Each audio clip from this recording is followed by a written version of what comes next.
Oral questions by members. Leader of the Official Opposition. Thank you, Honourable Speaker. Well, the Premier's been hiding. He has refused answers for the hundreds of families who lost loved ones during the heat wave. Documents obtained under FOI show that ECOM 911 was desperately trying to warn the Premier and his government that public safety was at risk. For a year, call volumes and delays were increasing at an alarming rate. And by early June, well before the heat wave, the delays were overwhelming and the system compromised public safety. When the heat wave hit, hundreds of British Columbians died, many of them waiting on hold for help that never arrived. The Premier not only failed to act on the warnings, but callously said, and I quote, "Fatalities are a part of life, and there is a level of personal responsibility." Why did the Premier ignore the warnings of 911 dispatch, and will he today commit to an independent review that includes his office and the lack of action by this government? Minister of Health. Thank you very much, Honourable Speaker. Thanks to the member for her question. The member will know that since I became Minister of Health, we've added every year substantially investment in the ambulance service. This means more paramedics. This means more full-time paramedics. This means better coverage in rural and remote communities. This means more dispatchers. What we have seen, especially since the last part of the third wave of the COVID-19 pandemic, is a dramatic increase in ambulance dispatches. We've seen that. I reported on that regularly in our regular health briefings to British Columbians. That's why on July 2nd, for example, we added hundreds of new positions, effectively. We put out and posted hundreds of new positions. So we have been responding consistently, doubling the increases that the ambulance service received, adding paramedics, dispatchers, and others to support the system, and will continue to do so. Leader of the Official Opposition, supplemental. Well, with all due respect to the Minister, it's time the Premier showed some accountability. And those words mean very little to the families of 569 British Columbians that died. And the warning signs were there. It was too little, too late, and the Minister and the Premier know it. British Columbians deserve accountability from their Premier. We all understand the important role of the coroner.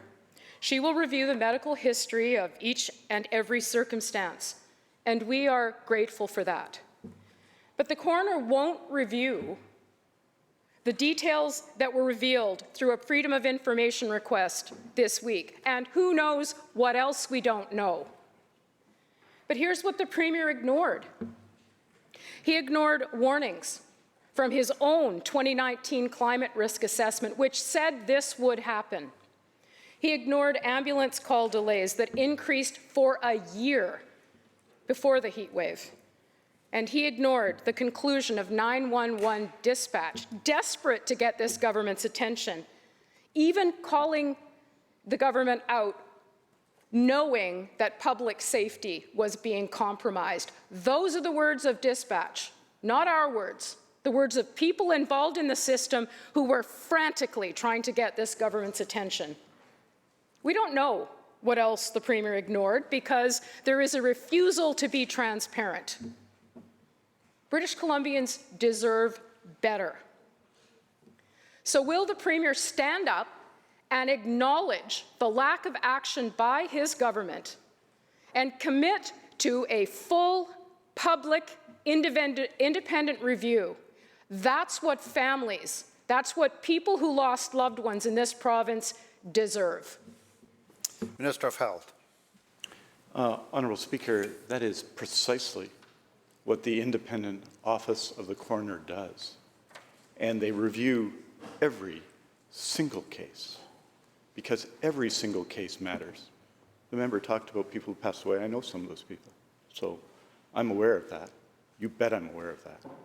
The member will know how important ambulance service is in every part of the province.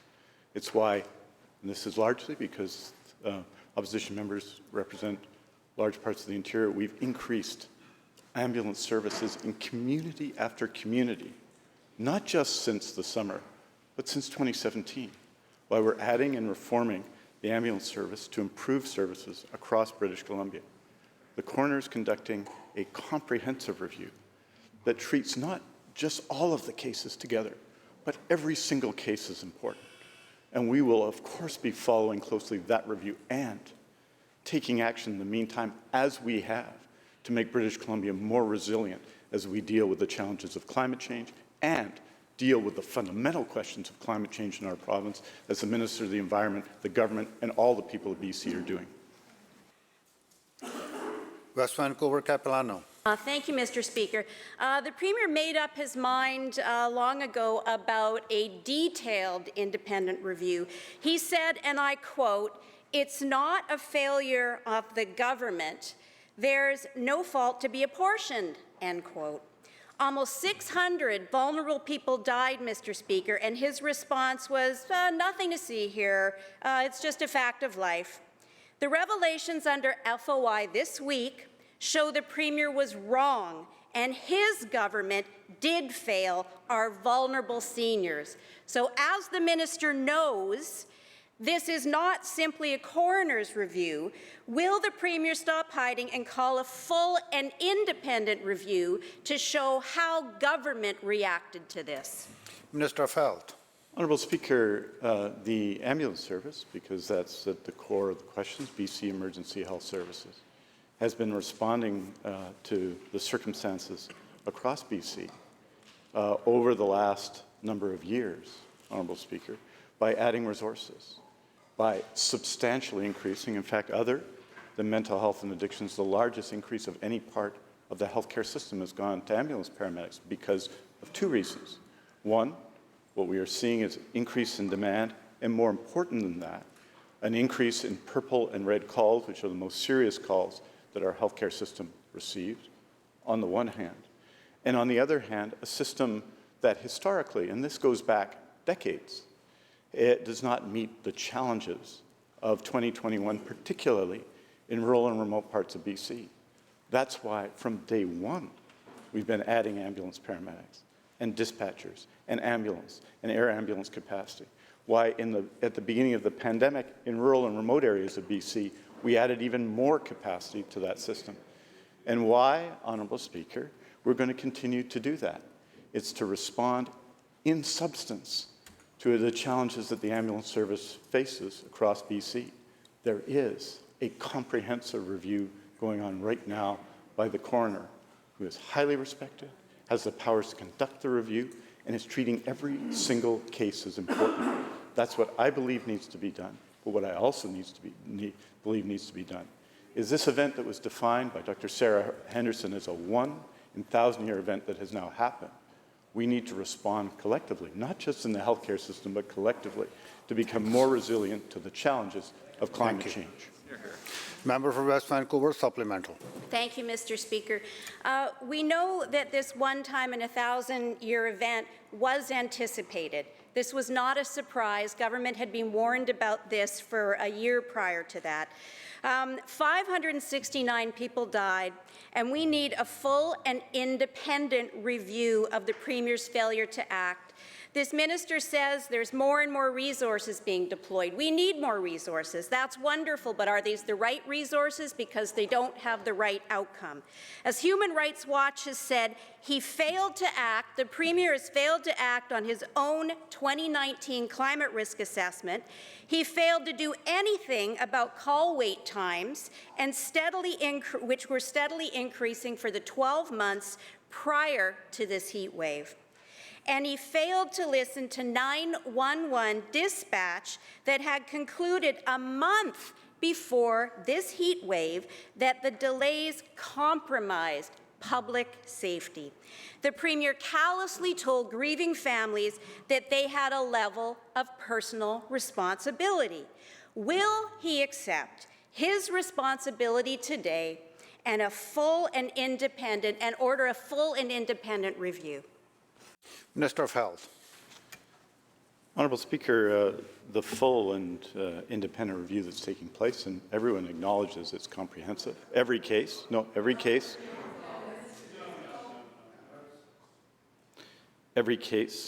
the circumstances of those cases will be reviewed. Every case. And that's a full review. And the coroner is, of course, independent. And one of the most important independent reviews that can take place. But in addition, it seems to me that in this time of climate change, it calls on us to take the action that we're taking in this government and I hope around this world to address the issues of climate change. This event was unlike any event we had ever seen in the history of British Columbia. There was a predecessor event. Well, Honourable Speaker, the opposition can heckle all they want. They can heckle all they want. Members, let's listen to that. Answer, please. Well, Honourable Speaker, 140 deaths is important, and more than 500 deaths is important as well. Every one of them are. And so what we are doing, I think, Honourable Speaker, is doing what needs to be done. Taking every case is important. Every person who passed away is important. Having that review taking place while taking important actions to ensure that we're more resilient in the future to what we're going to deal with in the days, in the weeks, in the months, in the years, in the decades ahead. The need as a society to become more resilient to the fact of climate change. Saanich North and Islands. Yeah, thank you, Mr. Speaker. One of the BC NDP platform planks from the election from last year was making contraception free. In their platform, the BC NDP stated, quote, "Cost should not prevent individuals, particularly young people, from their right to make choices about their reproductive health. While condoms can be easily found for little or no cost and vasectomies are covered by MSP, prescription contraception is not covered. It's time to make contraception free for all," end quote. My question, Honourable Speaker, is to the Premier. It's been 1 year and still no free contraception has been provided to British Columbians. When will this government fulfill its election promise? Minister of Health. Thank you very much, Honourable Speaker. The commitment of the Premier was personal. It was also in our election platform. It's under, of course, review in terms of implementation, but it's something that, of course, we support and intend to implement during this government. Saanich North and Islands, supplemental. Thank you, Mr. Speaker. And during this government, I'm assuming that the government's giving itself a 3-year longer runway to review this. Certainly, this has been an issue that Access BC has been advocating with me as an MLA for the last 3 or 4 years. It's an issue that Access BC has been advocating for this government for 3 or 4 years. It was far more than just a personal promise made by the Premier. It was, as the Minister of Health noted, a commitment in their election platform. My question again is to the Premier.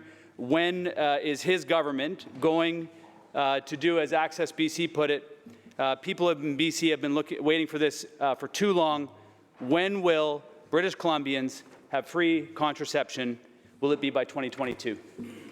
Minister of Health. Thank you very much, Honourable Speaker, and we are continuing to work, and it's our absolute intention to implement the commitments made by the Premier, the government, and the New Democratic Party in this respect. As we have said, and as we've shown since the beginning of our mandate, we have taken, I think, extraordinary efforts to make all prescription drugs available, especially to those who are the most vulnerable in our society. 105,000 British Columbians benefited from our changes to pharmacare deductible. We continue to take steps to both save money on pharmacare and then apply that money to support people and give them more access to the prescription drugs they need, and we'll continue to do so. And as noted to the honourable member, we fully intend to follow through on that commitment. Member for Peace River North. Thanks, Honourable Speaker. Businesses across the North have been brought to their knees recently again. A week ago, the Premier said businesses in Northern Health impacted by the new circuit breaker could, and I quote, still have opportunities to access programs that have been put in place by the provincial government, end quote. Can the Premier tell us exactly what provincial programs are open and available today to desperate northern businesses? Minister of Jobs and Economic Recovery.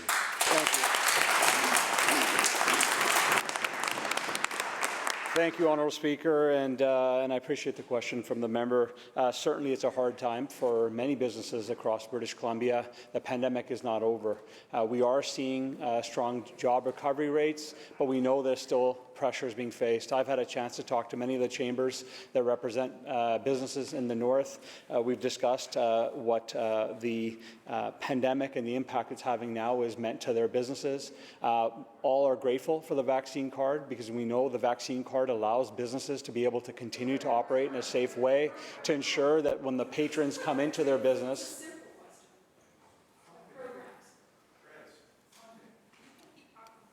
Okay. Take it easy. Minister will continue. Members, you asked a question, Minister will answer. Minister will continue. Minister has the floor. Thank you, Honourable Speaker. The member also knows that over $4 million has gone.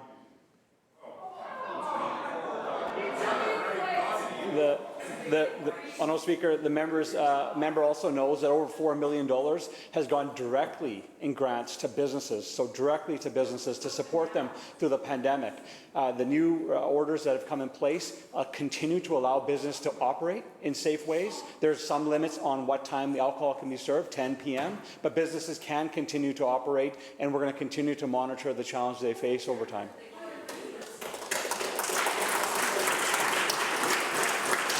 Member for Peace River North has supplemental. Well, the question was what is open right now for supports to businesses. And unfortunately, I think maybe the Premier's been playing a little too much Scrabble on his telephone to actually understand what is going on in the North. But I'll enlighten the Premier as well as the Minister. The Circuit Breaker Grant closed June 4th. Yeah. The Small Business Recovery Grant closed July 2nd. The Launch Online Grant ended September 30th. Now, the new circuit breaker measures in Northern Health are in place, and businesses are desperate. They need help now. Will the Premier bring in a new round of supports to support Northern businesses? Yes or no?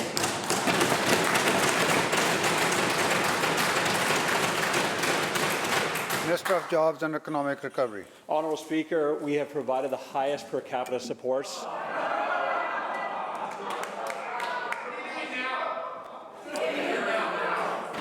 Members,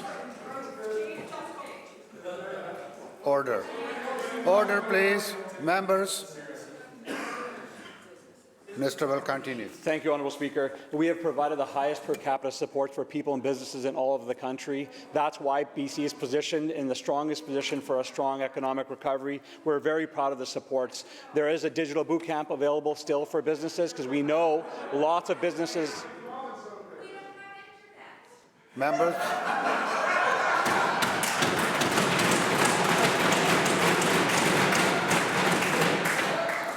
Members, you are losing a very precious time in the question period. Minister, take a seat. Any further comments? Minister will continue. Speaker, the member mentions connectivity. In government for 16 years, no time in history. Members, order.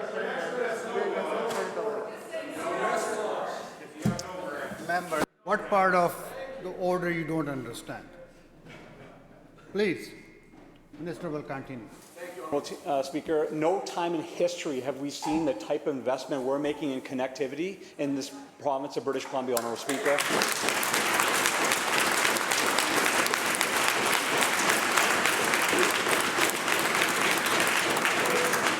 These members represent communities where they now claim they don't have connectivity. They were in government for 16 years. Where was the investment to connect the community?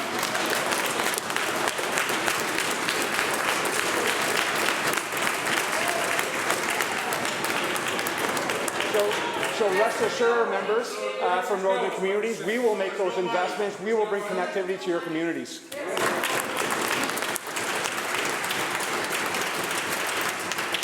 Member for Kamloops North Thompson, South Thompson.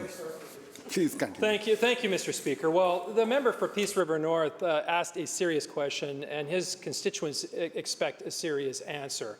Businesses across northern British Columbia are hanging by a thread, not sure if they can meet payroll, not sure if they can keep their lights on, in large part because of the latest circuit breaker health measures which apply in Northern Health. Mr. Speaker, when asked about supports for businesses in BC's North, the Premier said last week that his minister would, quote, observe activities in the region, end quote.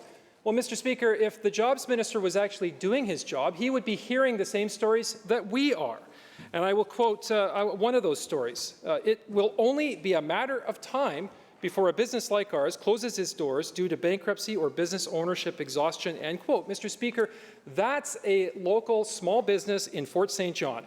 It's a business owner that has never previously had to lay off a single person, but is now faced with having to do exactly that for the third time during the pandemic. So the question to the Premier is this: when will the Premier step up and provide the supports, the circuit breaker supports, that businesses across British Columbia's north so desperately need today?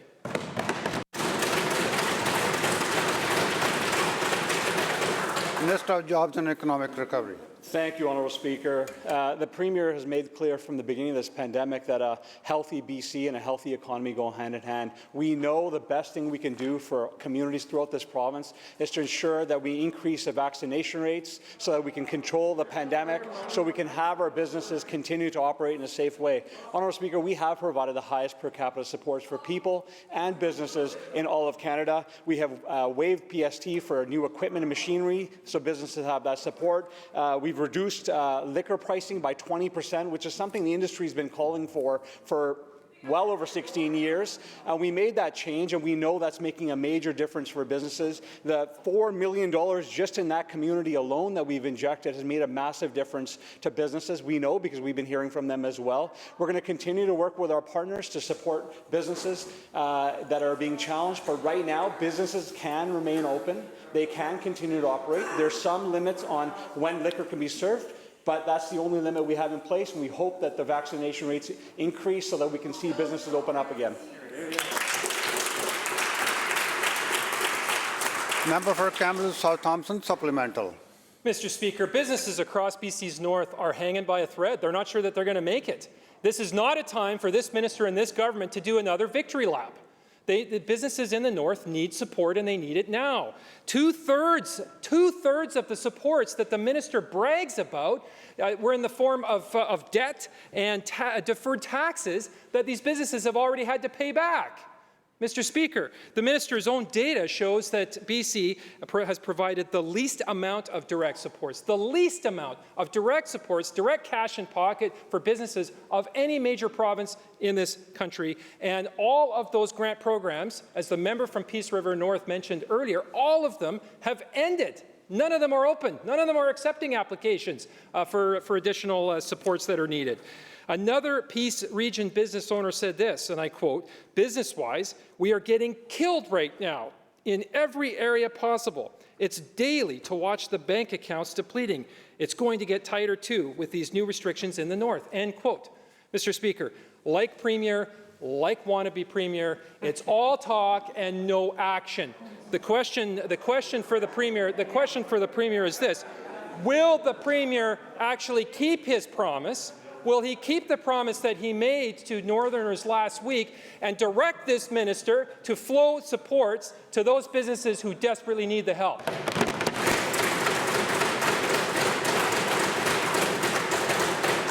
Minister of Jobs and Economic Recovery. Thank you, Honourable Speaker. And again, the number one thing we can do as British Columbians to support our business community is by getting vaccinated. We know that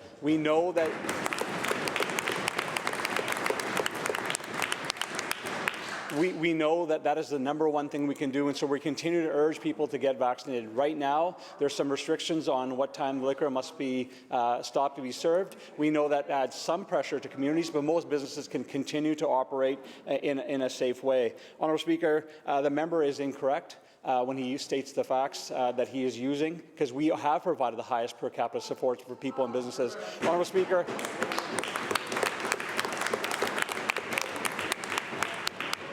the original budget for direct supports for businesses was $300 million, Honourable Speaker. We have spent $529 million going directly in the pockets of businesses. We hear from them every day. If the member has a couple of businesses that he wants to highlight, he can share them with me, because he has in the past, and we've done our best to support them.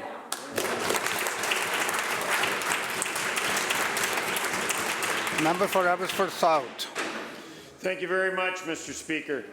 Over the course of a year, we asked for the records of text messages by political staff, but all we got back were no records found.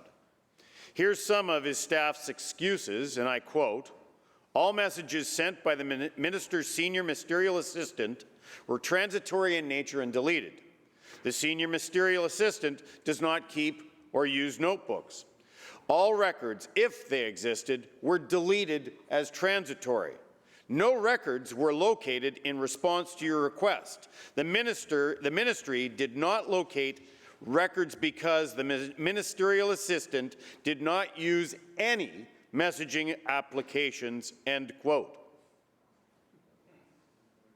That's simply not believable. It isn't. Question to the Premier. Does the Premier really believe that his political staff don't use any messaging applications at all? Minister of Citizen Services.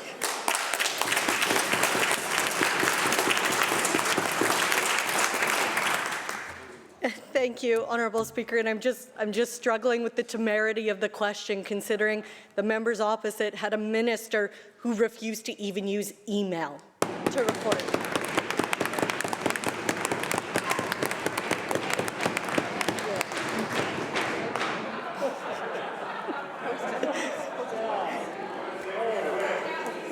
Order. Members. Okay. And I very much appreciate the member from Abbotsford thespian ways and his master class in question period and in committee and second readings. So I'll be looking forward to that continued action. But Honourable Speaker, we do follow the advice of public servants when it comes to record keeping. All our political staff have gone through FOI training. We know that non-transitory records are not to be kept. They just transitory records, I apologize, Speaker, that transitory records are not to be kept, and non-transitory records being kept are recorded in the appropriate systems. I can let you know, Honourable Speaker, I don't make decisions via text. I make sure that it's done over email. Which is the appropriate way to record decisions in this case. So in many cases, it may not be a text account, it may be an email account, it may be a document, signed document by the minister. That works out to about 5 billion pages a year, which actually, this is a great fact for all members, if you lined it up, would be 3 times the distance to the moon. And so we need to make sure that we're keeping our records in the appropriate manner. Thank you.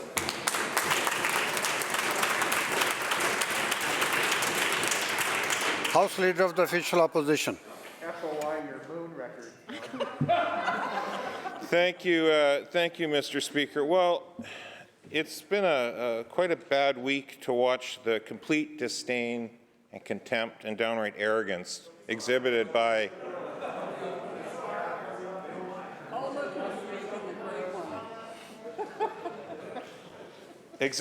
this Premier on a wide range of issues, Mr. Speaker. All week, we've been asking direct questions to the Premier directly about his words, about the Premier's actions, and about the Premier's commitments that he has made and continually breaks. But the Premier, despite 36 direct questions to him this week about his words, actions, and commitments, has decided it's appropriate to not provide the public any answers whatsoever. Zero. He has not answered one question this week, Mr. Speaker, about any of his words, actions, or commitments. We know that through FOI and in the months leading up to the snap election, the Premier's office conducted taxpayer-funded daily tracking, daily polling paid for by the taxpayers as this government was figuring out what their election platform was going to be. When asked about the polling on June 16th, during estimates debate, the Premier said, and I quote, "We're happy to release the information where it was garnered and what the content of the questions was," end quote. Again, the Premier's words, the Premier's commitments. But 4.5 months later, still hasn't kept his promise. We still can't get that information. The Premier certainly doesn't want to answer any questions about it. These were taxpayer-funded opinion polls developing a platform for the government. And again, the Premier said, "I'm not aware of any restrictions in releasing that information. I'm happy to get back to the member with the release of that information," end quote. So again, the opposition sent a letter on June 22nd. We have not had a response to the Premier. When is the Premier going to stand up in this House, answer this question, but at a minimum ask one of the now 37 questions that have been directly directed at him this week with complete silence? Thank you.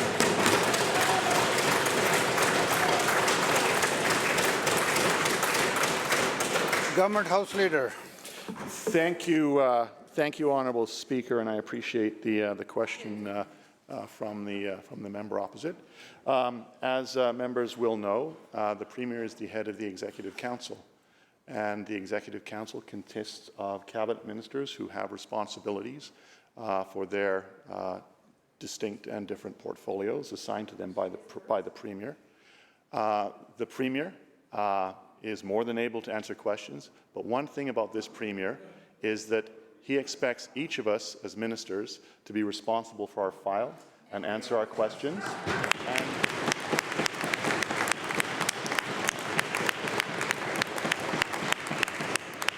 And that Members, question was asked. Now is the time for answer. and the Premier will answer questions, as will every responsible cabinet minister. Thank you, Honourable Speaker. The bell ends the question period.